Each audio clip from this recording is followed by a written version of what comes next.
South Korea's finance and trade officials are sitting down with their U.S. counterparts this week to hold the country's first tariff talks since Washington put its wide range of levies against its trading partners on hold.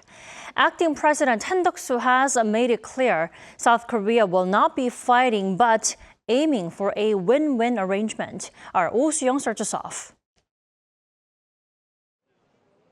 South Korea will not fight, but try to make a deal with the United States over Donald Trump's tariffs as top trade officials meet in Washington this week. Seoul officials confirmed on Sunday that high-level consultations will take place, with Finance Minister Sang-mok and Trade Minister Duk-geun flying out to DC for a so-called 2+2 consultation.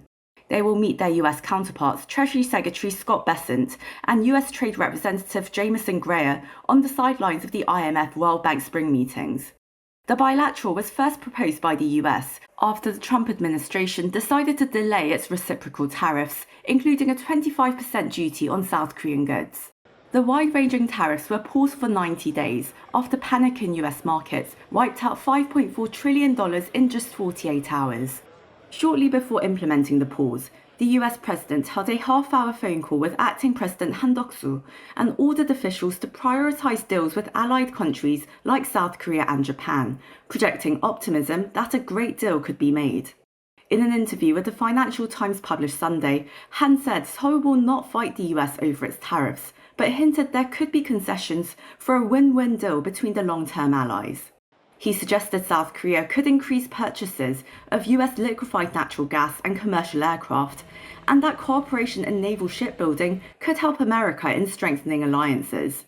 Han further said Seoul could discuss non-tariff barriers, pointing to existing US concerns about auto emission regulations, farmer pricing, beef imports, and network fees imposed on platforms like Netflix.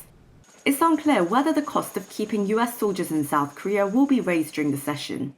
While Trump has indicated he'd like a one-stop shopping deal combining trade and defense issues into a single package, Seoul officials are prioritizing trade talks to tackle tariffs, keeping security matters separate.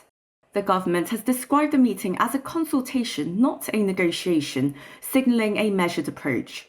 The agenda and schedule of this week's meeting are still being finalized. On whether the US leader might appear at the meeting in person, as he did unexpectedly during talks with Japan last week, South Korea's trade minister said Sunday that Seoul is preparing for such a scenario. Soo-young, Arirang News.